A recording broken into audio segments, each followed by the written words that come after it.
Hello, welcome once again. I'm Imran Garda and you're in the stream. Today we look at what's next for the global economy as people continue to protest a system they view as corrupt.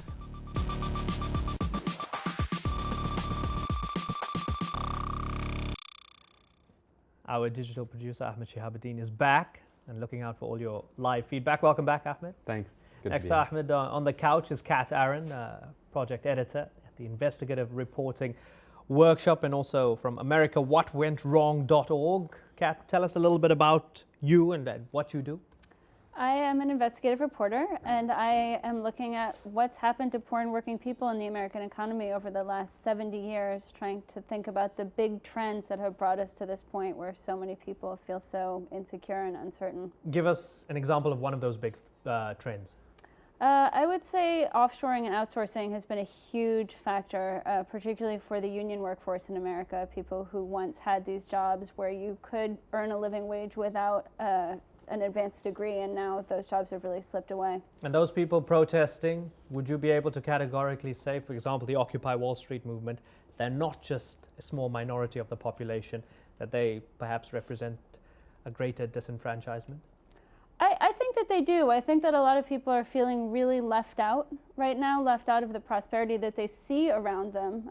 They know that some people are doing extraordinarily well. They recognize that they themselves are not. And I think it's really ranging from people who are long-term unemployed to students who've never been able to find a job despite their education to returning veterans who are also really struggling with unemployment. I think it's a huge cross-section of people who are trying to express themselves right now. Okay, Kat, look forward to your contribution throughout the program and feel free to even question the other guests that we have. Now, let us know what stories matter to you. Follow us on Twitter and then send us a tweet with the hashtag AJStream. And we could feature your suggestion in a future episode if it's good, of course.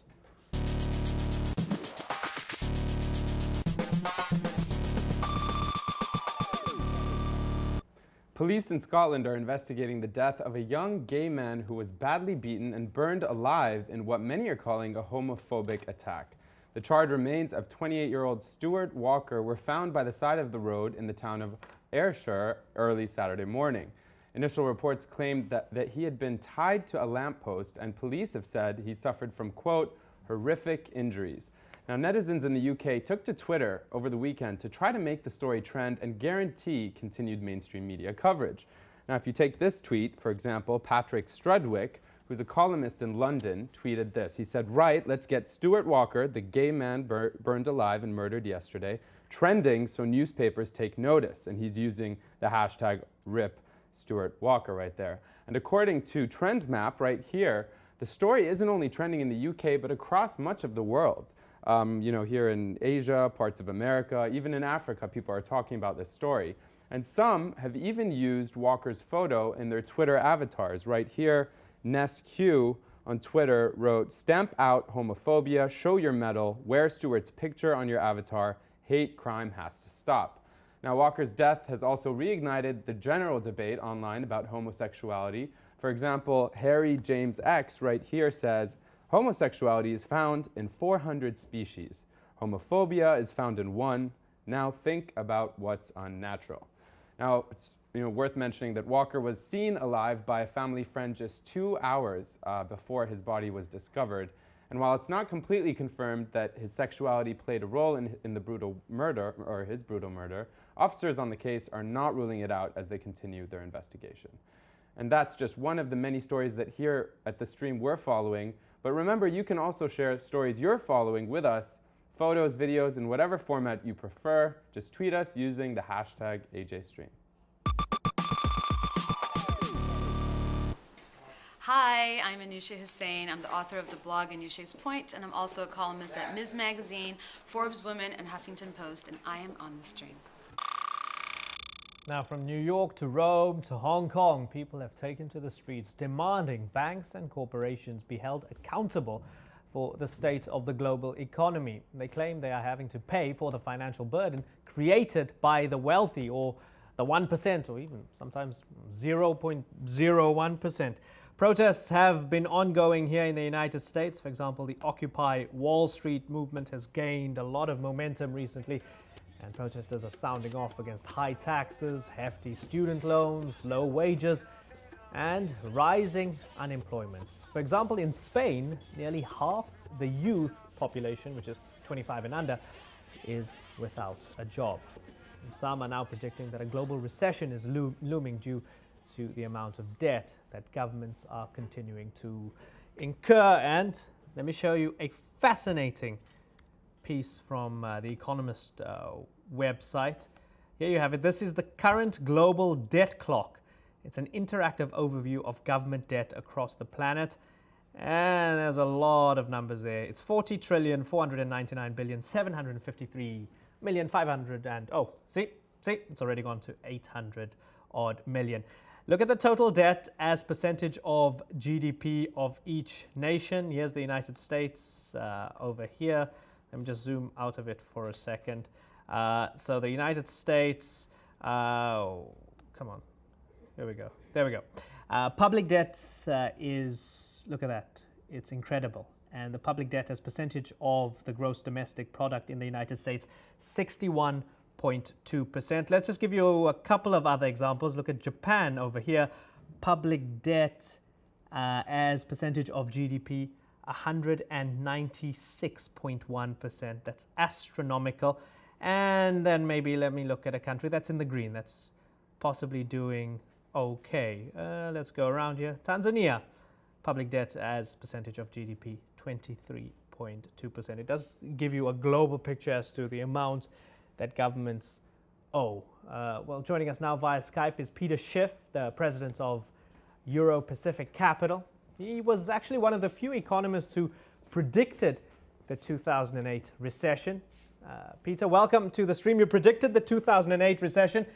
Has anybody apologized to you for mocking you on your TV appearances back in 2007 when you said it was coming? Well, not really. And I still think it's a depression. I think we're early in it. I don't think it ended when the statisticians claimed it ended. I think this is going to be a long period of time as a result of the government. And, you know, the statistics that you just rattled off on U.S. Debt to GDP really understate the severity of the problem, because a lot of the government debt is not officially part of the numbers. There's a lot of off-budget debt. There's a lot of contingency liabilities that are real, but that are not included. And also our GDP is a bunch of fluff. So I think the U.S. GDP is actually a lot smaller than the official statistics would reflect. Peter, you say that that was the beginning of a recession that we're still in, that didn't finish. So if we're still in the recession, and perhaps if it peaked in 2008, what's coming now? Is it a doomsday meltdown sort of scenario? Well, it didn't peak in 2008, or rather trough. And I said it's a depression, not a recession. The government was able to interrupt the depression temporarily with a bunch of stimulus. But all the stimulus did is make the situation worse. We're now in more debt as a result of the stimulus than before the stimulus began. So we have still yet to have, I think, our real day of reckoning in the United States. I think the real economic crisis for America is going to come when we have a dollar crisis, when we have a sovereign debt crisis. That's going to be far worse for the average American than what was experienced at any point in 2008 or till today, for that matter. But if stimulus and bailouts are the wrong way to go, what's the right way to go? What should governments be doing? Get out of the way. I mean, government created the problem by interfering in the free market, by interfering in capitalism. Because of government, resources are misallocated. Because of government, we had a stock market bubble followed by a housing bubble. And so the government has to get out of the way. We need interest rates to rise, and we need to allow for an efficient reallocation of our land, labor, and capital. See, in America, we spend too much and we borrow too much. We don't save enough. We don't produce enough. That's the fault of our monetary and fiscal policy. If we can get government out of the way, we can have the necessary correction so that we can rebalance our economy, so that we can build a solid foundation upon which a real recovery will take hold. But right now, none of that is happening. Peter, we have so many people online on Facebook and Twitter asking us questions about this. And one of the questions from Allison Shaw, she says, how do we hold the banks and the Federal Reserve accountable, for example, in the States, for the constant devaluation of the dollar and the increasing interest debts they create to keep our working class and poor enslaved? Well, you know, the way we hold the bankers accountable is we let them fail. Unfortunately, we bailed them out. So the people that helped run these banks are still making a lot of money. And again, the way we hold people at the Fed accountable is we fire them. But of course, nobody's been fired. Nobody's been fired at the Treasury or at the Federal Reserve as a result of what happened in 2008 or 2009. Nobody has been held accountable, and that is the problem. Kat, you want to come in there? I'm surprised to find that there are several points on which I agree with Mr. Schiff. I do agree that I think that there's definitely a need for more attention to be paid to who actually is accountable and holding accountable some elected officials. I'm not sure I agree that the complete solution is for government to get out of the way entirely. I think if you look at the reasons for the deficit, I wouldn't say that the largest part of that is the stimulus spending. I think it has a lot to do with the spending that we've had over the last 8 or 10 years on wars, and also the Bush tax cuts play a significant role. Peter, what do you think of that? Well, I think you're correct in that it's not just the stimulus spending that's the problem. It's a lot of other government spending that happened before the stimulus that help us dig the hole. But it is getting government out of the way to eliminate that spending as well. Yes, we're spending too much on wars, but that's the government fighting these wars. That's the government that's doing the spending, and that's the government that's doing the borrowing. And it's the Federal Reserve that's doing the monetizing. So if we want to get out of debt, we have to stop spending all this money. That's cutting back on government. That's part of what I'm talking about, is diminishing the role of government, the size of government in the U.S. economy, so that we don't have to borrow all this money to finance it. And it's not really the Bush tax cuts that were the problem. It's all this spending that wasn't cut. If we had simply reduced spending, then it would have been possible to have even deeper tax cuts. Peter, looking at perhaps a point where the Occupy Wall Street protesters would agree with you, undoubtedly would be over the issue of holding the banks to account, making the banks more accountable. However, many people on the Occupy Wall Street movement have said that they want more taxes for the rich, and they don't want the government to cut social spending, things like education, healthcare, etc. So, I mean, when you look at this growing level, the massive scale of discontent in the country, do you have a lot of sympathy for those who are occupying Wall Street, occupying DC, and spreading this movement elsewhere in the country? Well, clearly, I have a lot of sympathy. In fact, there's some YouTube videos circulating now. Last week, I was down there talking with a lot of the protesters, trying to address their concerns. But the problem is they're blaming the wrong people, and the solution is going to make it worse. The only hope our young people have is capitalism, is freedom. If they're going to put their hopes in bigger government, in more government, they're going to have no chance. The government is going to make their situation worse. They're never going to get good jobs if the government destroys all those employment opportunities by taxing the very people that they want to create those jobs. And if they think the government's going to do it, if they think we can resurrect the American economy by doing it Soviet style or doing it, Fidel Castro style, it's not going to work. But isn't that a straw man argument to bring in, the Soviets and Fidel Castro here whenever it comes to the issue of social spending? Can you not have capitalism with a kind of social justice element which includes government spending on things like healthcare, education? No, I think the best way to have the most affordable healthcare to the most people is through capitalism.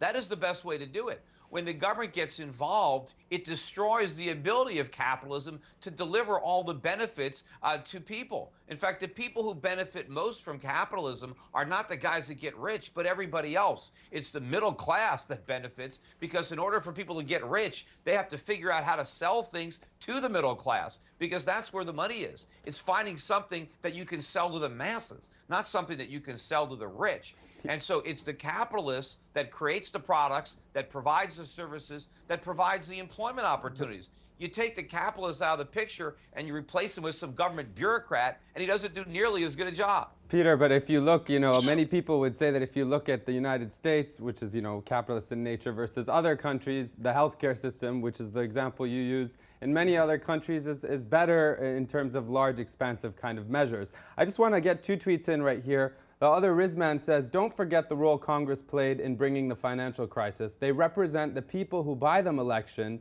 wins wealthy donors. And then the other Isman again saying, can two-party Washington get it done? What evidence is there that they know what needs done? So it's again that issue of, corporate and political collusion. Is that the biggest issue in your opinion? Well, whoever's tweeting that is correct in that the politicians are beholden to the people that help them get elected. That is part of the problem of big government.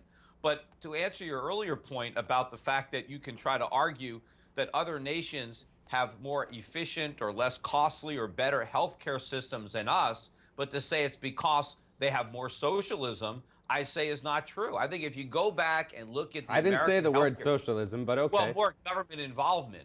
But I think if you go back and look at the U.S. healthcare system before the government got involved, before we had Medicaid and Medicare, when it was a free market that was delivering the healthcare was far more accessible and it had a far lower cost than it does today. So I would say that if other countries have better healthcare systems than America, it's not because they have all the government involvement. It's because our system is even more inefficient the way we mix in some elements of capitalism with elements of socialism. I think if we totally got the government out of healthcare in the United States, that costs would come down dramatically and the system would be greatly improved. Okay, Peter, this is where we're going to say goodbye to you.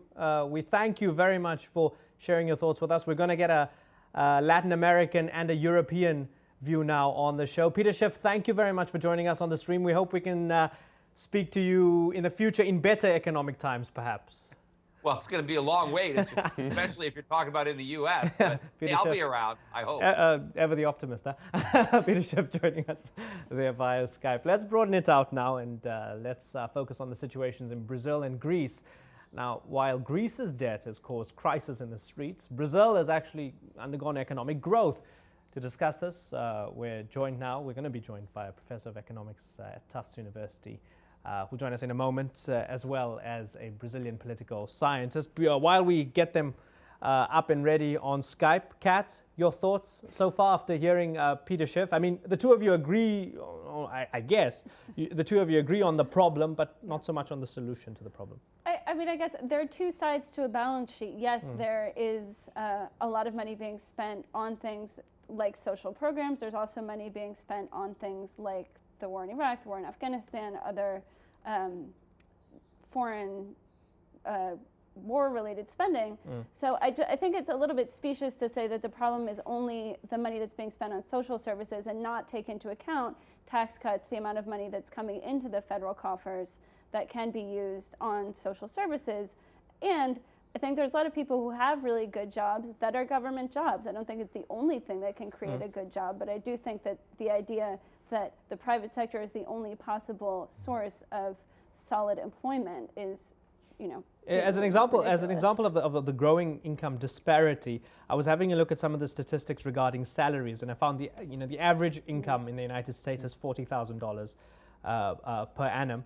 However, the median, which is that midpoint, at the 50% point, is actually 26,000. That suggests that there are a lot of very rich people in the States and a lot of very poor people in the States. Yeah, I mean, I think that those figures really show the sort of huge disparity, the skew towards the top of the income cycle. I was also really struck by the numbers that came out from census recently around the poverty rates. We have a higher poverty rate than we've had at any time since the early 90s, about 15%. There's about 46 million Americans living in poverty. And the thing that really struck me was the number of people living in deep poverty, so below 50% of the incredibly low poverty line. It's about 7% of all Americans, 10% of kids, and 20% of black children. Yeah, which is staggering. Ahmed's got a visual representation of this here. Yeah, these are income gains since 1979, and you see that the top 1%, which is reflected in red, since 1979, you see an increase there, a peak of almost 300%, whereas, the highest fifth is only at 95%. And you can see the majority of the population is barely growing in terms of their income, their median income. Okay, so as promised, let's broaden this out now. Let's talk about Brazil, who seemingly is doing very well, and Greece, of course, major protests on the streets, scenes of incredible anger there over the government's austerity measures, the European Union, and the like, the troika that is making many Greeks extremely angry. Joining us is Professor of Economics at Tufts University, Yanis Ioannidis.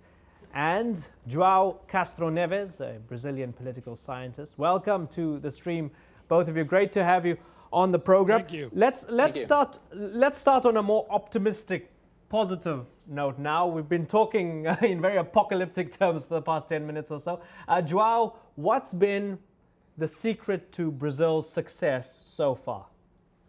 Well, it's very difficult to pinpoint just one factor. I mean, there's a combination of factors behind Brazil's success. I mean, if you look internally in Brazil's recent history, the fact that a combination of sound economic policies and social policies of the past 2 decades or so resulted in the growth of the middle class. For the first, Brazil that has been known as a very unequal country without a middle class. For the first time in Brazil's history, the middle class is the largest class in Brazil. So that has had a very positive impact on the economy. These people buying, everything. They were taken out of poverty, and now they're basically consumers. And so that created a very good scenario for Brazil in the past 10 or 15 years. And also externally, another reason is Brazil is a very important exporter of primary goods, of soybean, oil, iron ore. And Brazil's main economic partner today is China. So that also explains why Brazil has been faring rather well this crisis, because João, yes. I don't know if you heard our previous guest, but he was saying that one of the big issues is social spending, and the government needs to get less involved, particularly here in the United States. Brazil also has a lot of poverty. Presumably, Brazil has had all these economic gains without having to cut social spending.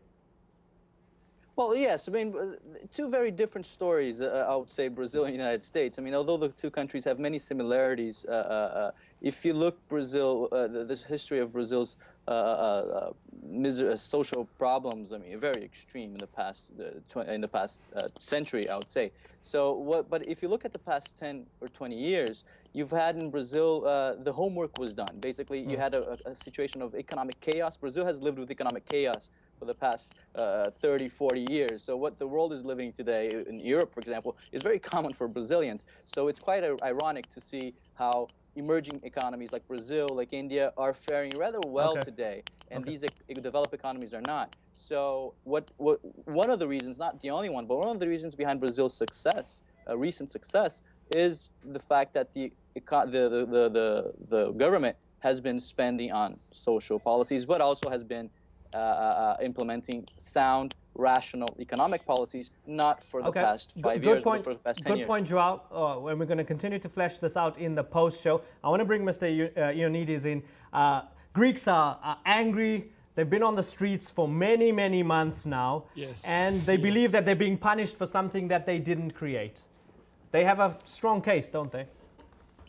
Well, I think that definitely I absolutely agree with you that they feel they're being punished and it's not their fault. I think we have to think in broad terms about the meaning of that. Of course, the individuals, the people who lost their jobs, the people who are incidentally, the last 10 years or so, there's been an increase in inequality in Greece. And there has been a lot of corruption. And this, when the crisis hit, I think that the anger is a mixture of things. It comes from several sources. For example, had the government done something concrete to eliminate the incredible inequality in the operation of the tax system, the rampant tax evasion, which a lot of better off people get away with really paying very few taxes, had the government gone after egregious cases of tax evaders and really went ahead and did something about that, then Understood. The tax evaders is a big issue. Yanis, stay with us, both you and João, because Ahmed's got a lot of feedback for the two of you, but we're going to save that feedback for the post-show because, as always, there's so much to say and so little time.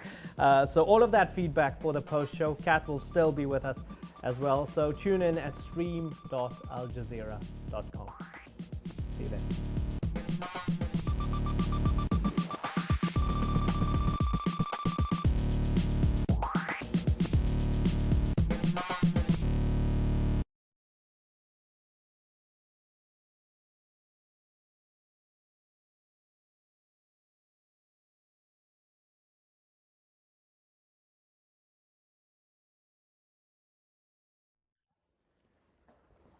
Welcome back to the post show at stream.aljazeera.com. Ahmed, do you want to go straight into the feedback? I always feel I feel terrible because there's so much feedback, and I feel that we're doing a disservice to the viewers if we're not even skimming the surface of some of that has been coming through. It's Dive true. in. We were just speaking about Greece, and as Yanis was talking about, this comment is actually applies to Greece, but is more of a general comment. But Suhail Hamamat is saying, how can anyone solve the debt problem generally if governments for decades have been in deficit, and brings the idea of quantitative easing as delaying the inevitable. And the reason I bring this up is because a report in the German Bild newspaper this week suggests that Greeks or people in Greece have put 200 million euros in Swiss banks recently because they're so worried about their own government's ability or their own banking system's ability in terms of this capital flight. What would you say? Is this true, credible, and why is this happening? Well, I don't know about the exact numbers, but of course a lot of that from just things I hear from people, friends, a lot of money has left Greece, but I can't say the number is credible. And of course that's the kind of thing you worry about in a crisis. This happened slowly, but if there is further bad news, as it looks like at the moment, then there could be bank runs, and there could be, moreover, even if we don't have bank runs, but we have, say, an orderly haircut, 1/3 of the Greek debt is owned by domestic institutions, so some of that is owned by pension funds, where ordinary people put their savings through the pension systems of their employers. And I can't even begin to think about the enormity of this problem and how the ordinary, the average Greek would feel if it comes to that.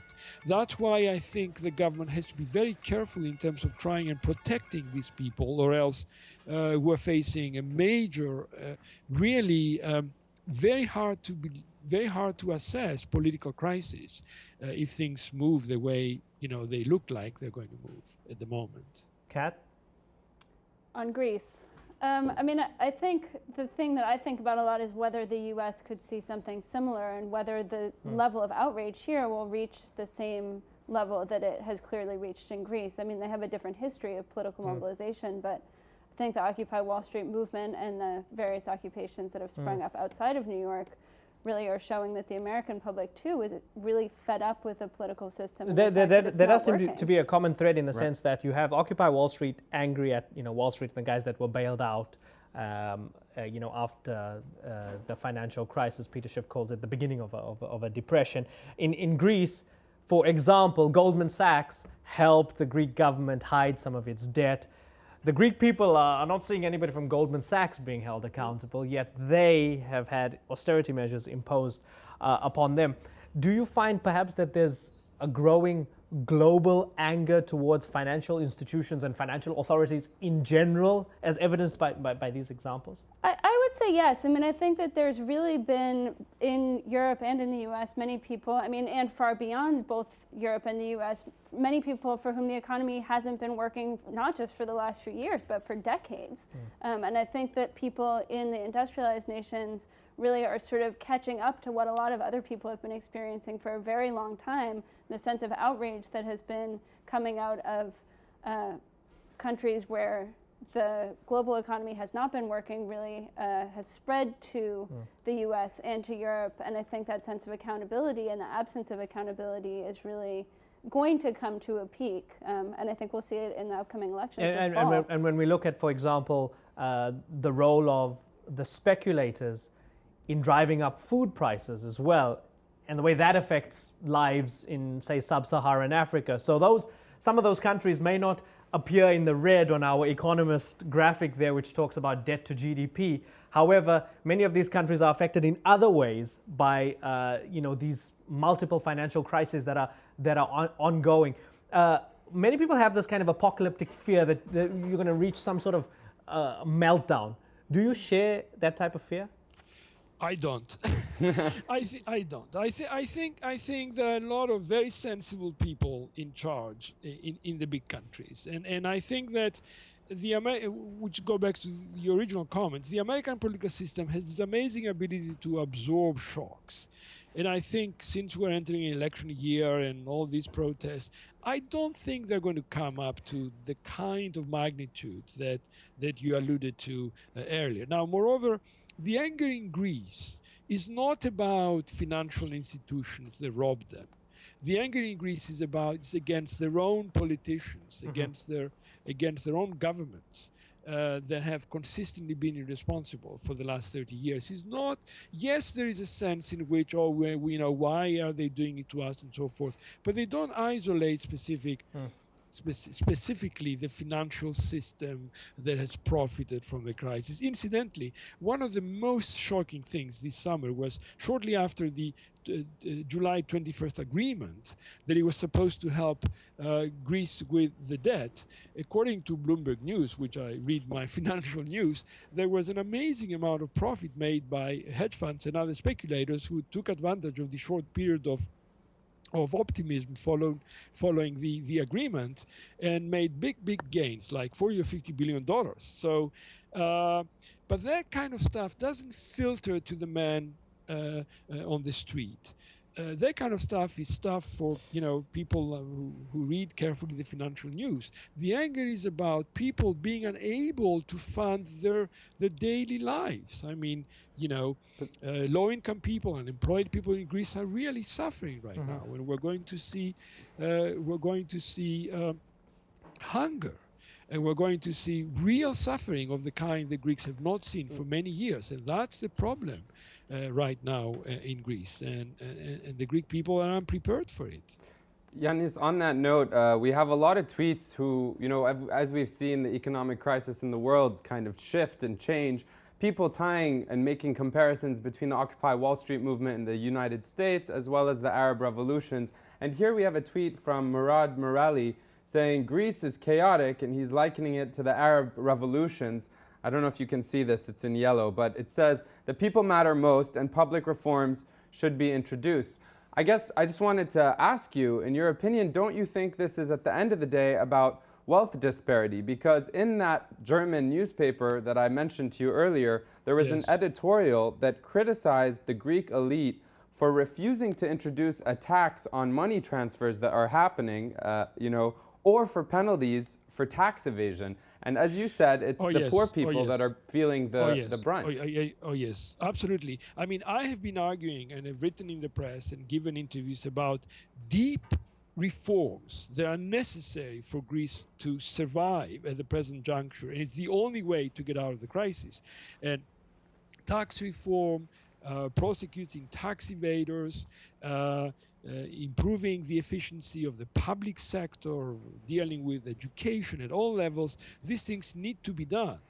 Greece, by the way, is an old democracy. Greece has been a parliamentary system, with better or worse since the middle of the 19th century. So it's not, the state that doesn't know how parliamentary democracy works. It does know, but it has a great need for the kind of reforms for which political consensus is needed, for which people have to recognize that, it's not, things don't work by taking from Peter to give Paul, that we have to get together, employ consensus politics, and design institutions that would get us out of this crisis. Okay. And that, unfortunately, is not happening. Okay, let's bring Joao in. Joao, are we noticing a geopolitical balance of power, a huge seismic shift here? Brazil is the first letter in the acronym BRICS. You'd mentioned India in your answer. You spoke about China as well. You've got Brazil, Russia, India, China, and South Africa just added to that.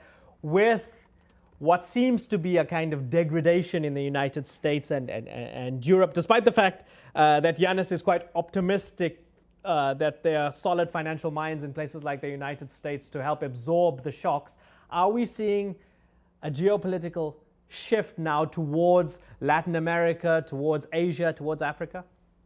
Well, I think for sure we're watching the beginning of it, but the question is it sustainable or not? It's always important when you talk about emerging powers in the world to take it with a grain of salt. I remember when you study transition of power in the history of the world, you have all these new emerging powers, and suddenly they, the case of Japan in the 1980s, there was a case of even Brazil in the early 70s. Brazil was going through a period called economic miracle of growth of 15% of GDP a year. So it's very important to take this moment, these emerging powers today, with a grain of salt. I mean, if it's sustainable or not, we don't know. But yes, for the past 5 or 6 years, you see a combination of countries, not only the BRICS acronym, but you can put maybe Indonesia or other countries that are performing much better than the average, than they were before. But the fact is that the global economy today, it's so intertwined, it's very difficult. I don't see, in a 10, 20 years from now, these countries performing this well if a crisis persists in the European Union or in the United States. You look at the symbiosis between China and the United States. These two economies depend on each other, and Brazil also depends on China, that depends on the United States. So it's very difficult to see if this change of shift of global power structure will be sustainable. I believe it's a beginning, but it's wait and see. Basically. Interesting call for some perspective there. Yanis and Joao, thank you very much for joining us. It was good hearing your thoughts. I hope we gave you ample time to express yourselves. This is a vast topic with myriad opinions. So we're never going to get too much clarity, but hopefully we can get slightly educated on this issue. Thank you very much Thank for you. joining us. Very much. Kat, some final thoughts to wrap us up on this issue? Just in thinking about the interconnectedness of the global economy, I also think it's going to be really interesting to see whether there becomes a greater interconnection of the protest movements that are popping up between Spain, Greece, the US, other parts of the world. And I think that actually social media, like the kind so featured here on the stream, is one of the things that may help facilitate that. Yeah, as Joao was saying, everything's so intertwined, it's difficult to predict what comes next because there's no model to refer to historically, because the globalization that's ongoing and the tools of communication that we have are just unprecedented.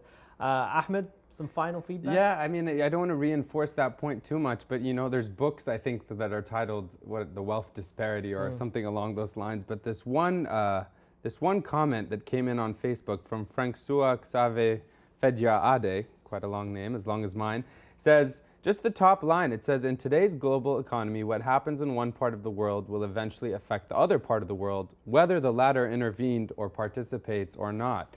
And I think that's what you're talking about. When you reflect on these conversations, such as the one we just had, you can't help but realize how interconnected we are for the better in terms of social media and how that can spread ideas, but also for the worse, perhaps, in terms of irresponsible banking. Yeah, I mean, reading the last line of that particular post, maintaining the status quo is not the solution.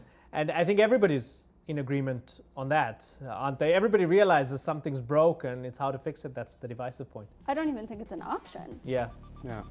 Okay, interesting times ahead for the global economy. We're not going to fix it here by discussing it for 45 minutes. However, I hope we can provide at least a semblance of perspective. Kat, thank you very much for joining us. My pleasure. Hope to see you on the Orange Couch again sometime soon. Great. Ahmed, we'll see you tomorrow. Yep, looking forward to it. Okay, Ahmed will be looking out for all your feedback tomorrow. I'll be back as well as we talk about the prospect of land grabs in Africa. Have a look at stream.aljazeera.com for more, and follow us on Twitter for some updates on that upcoming topic. See you next time.